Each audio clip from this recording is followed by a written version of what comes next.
बिस्मिल्लाहिर्रहमानिर्रहीम। स्टूडेंट्स, आज के इस लेक्चर में हम दो प्रोग्राम्स को देखेंगे।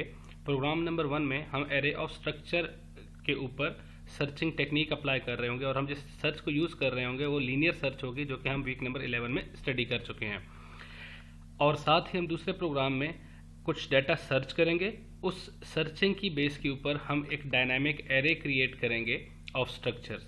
तो हम अपने प्रोग्राम नंबर 1 की तरफ जाते हैं, जहाँ पे हमारे पास एक स्टेटमेंट गिवन है कि हमने एक स्टूडेंट है जिसका रिजल्ट स्टोर करना है।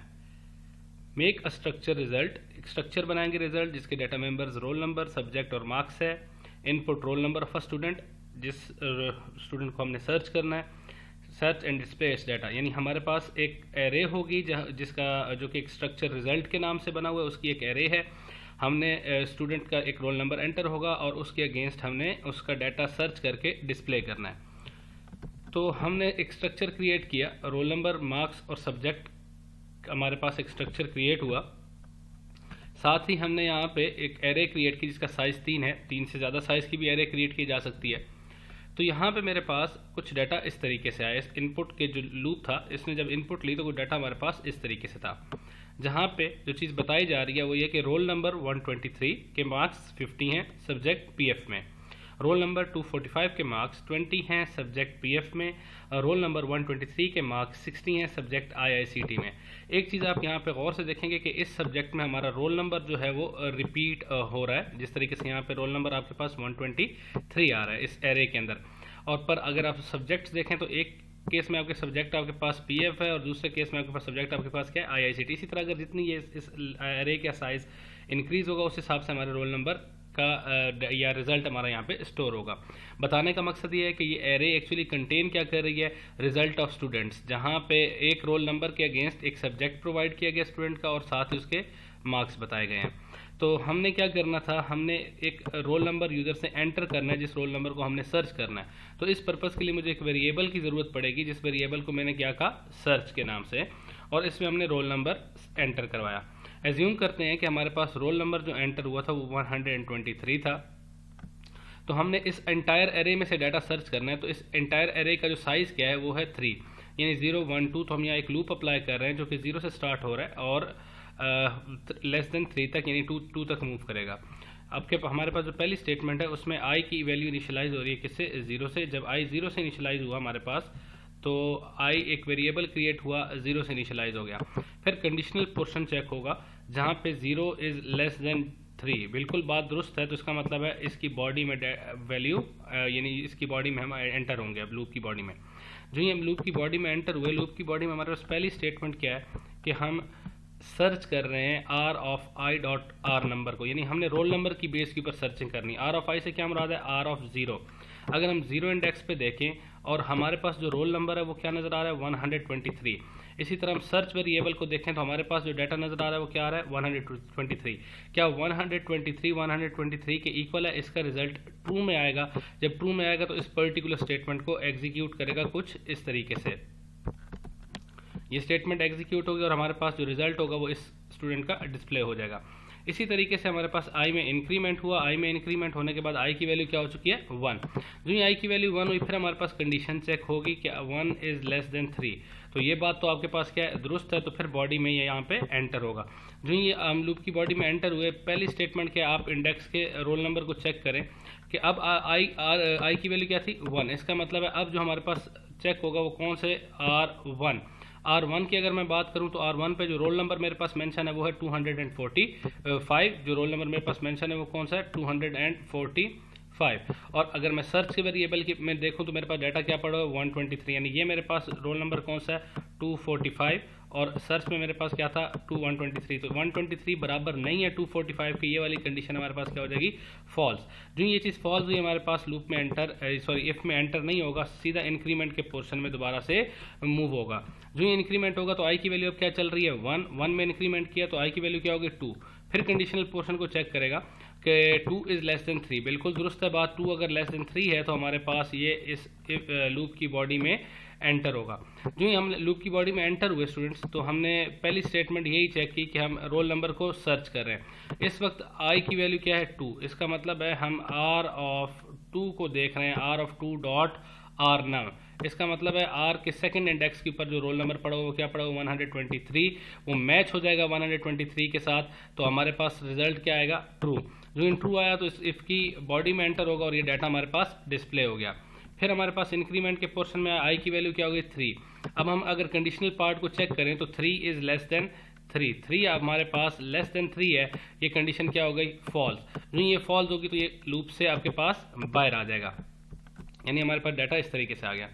अब हम अपने दूसरे प्रोग्राम को डिस्कस करते हैं जहाँ पे हमारे पास एक एरे ऑफ स्टूडेंट्स, यानी एक प्रोग्रामिंग फंडामेंटल सब्जेक्ट है उसकी एरे पड़ी हुई है, और इसमें एरे में हमारे पास स्टूडेंट का रोल नंबर है और साथ ही उसके जो मार्क्स उसने ऑब्टेन किए हुए हैं इन प्रोग्रामिंग, और ये रोल नंबर और जो हमारे मार्क्स हैं ये डाटा मेंबर हैं।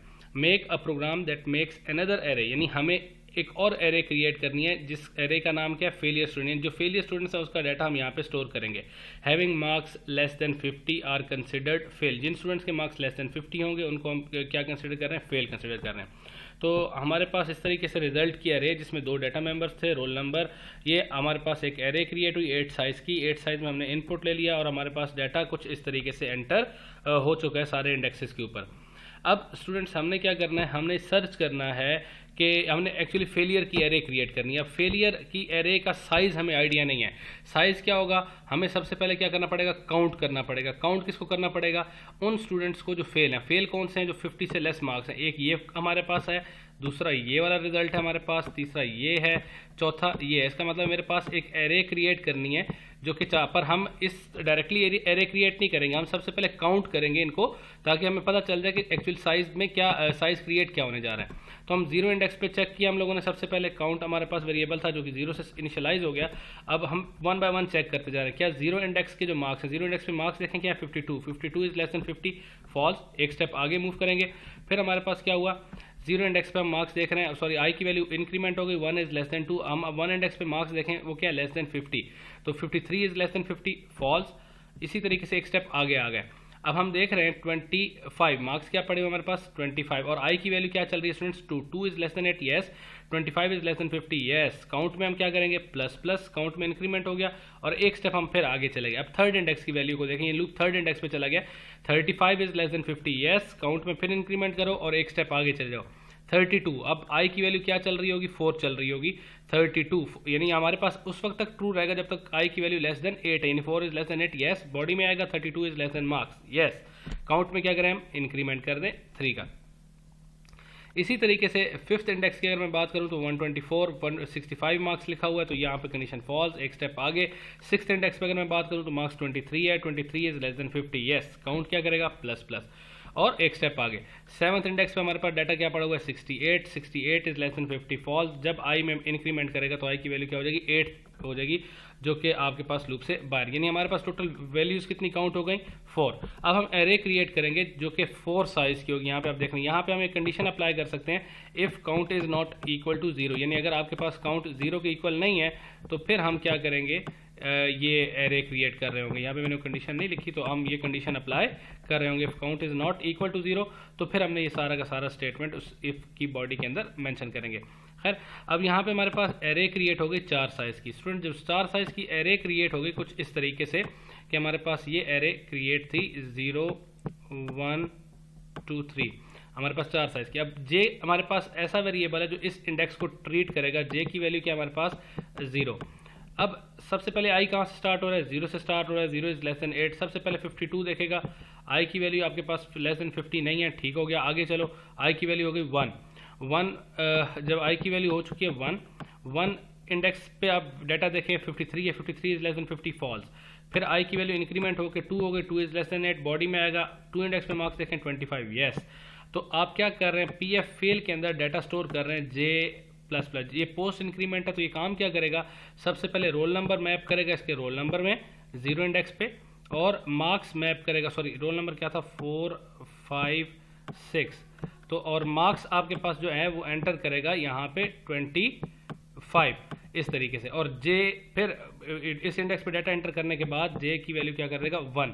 फिर आपके पास अगले इंडेक्स पे मैप होगा डाटा, आई की वैल्यू 3 हो जाएगी। फिर थर्ड इंडेक्स का डाटा यहाँ पे स्टोर होगा 134 के साथ 134, और डाटा मेरे पास क्या आ रहा है 35, और जे फिर इंक्रीमेंट करेगा plus plus. In other word आप ये समझ सकते हैं कि ये अगर यहाँ पे सिंपल जे लिखें और जे को नीचे आप इंक्रीमेंट कर सकते हैं अलग से भी। तो आई होप आपको ये स्टेटमेंट समझ आई होगी, जहाँ पे हमने एक सेपरेट एरे क्रिएट किया जिसमें हम फेलियर स्टूडेंट्स का डाटा स्टोर कर रहे हैं। तो ये हमारे पास कंप्लीट प्रोग्राम है जो अभी हमने देखा। स्टूडेंट्स, लेक्चर नंबर 24 में जो पॉइंट्स हमने कवर किए उनमें प्रिमिटिव टाइप जो हमने बात की कि अभी तक हम जितनी टाइप्स पढ़ते आ रहे हैं वो सारी की सारी क्या हैं, प्रिमिटिव डाटा टाइप्स हैं, वो सारी की सारी प्रिमिटिव टाइप हैं। फिर हमने बात की थी नॉन प्रिमिटिव टाइप की, और हमने नीड की बात की थी कि आखिर हमें ऐसी क्या ज़रूरत आ रही है कि हमें नॉन प्रिमिटिव टाइप्स चाहिए होंगी। फिर हमने बात की थी किस तरह नॉन प्रिमिटिव टाइप जिसे हम प्रोग्रामर डिफाइंड टाइप कह रहे हैं वो बनेगी, डाटा मेंबर्स क्या होते हैं, वेरिएबल्स हम किस तरह बनाएंगे नॉन प्रिमिटिव टाइप्स के, मेंबर एक्सेस ऑपरेटर क्या होता है, इनपुट किस तरह ली जाती है, एरे ऑफ स्ट्रक्चर्स हम कैसे क्रिएट करते हैं, और हमने कुछ प्रोग्राम देखे थे जिसमें सर्चिंग या मैक्सिमम फ्रॉम एरे इनकी इन्वॉल्वमेंट हो रही थी। आई होप आपको ये लेक्चर क्लियर हो गया होगा।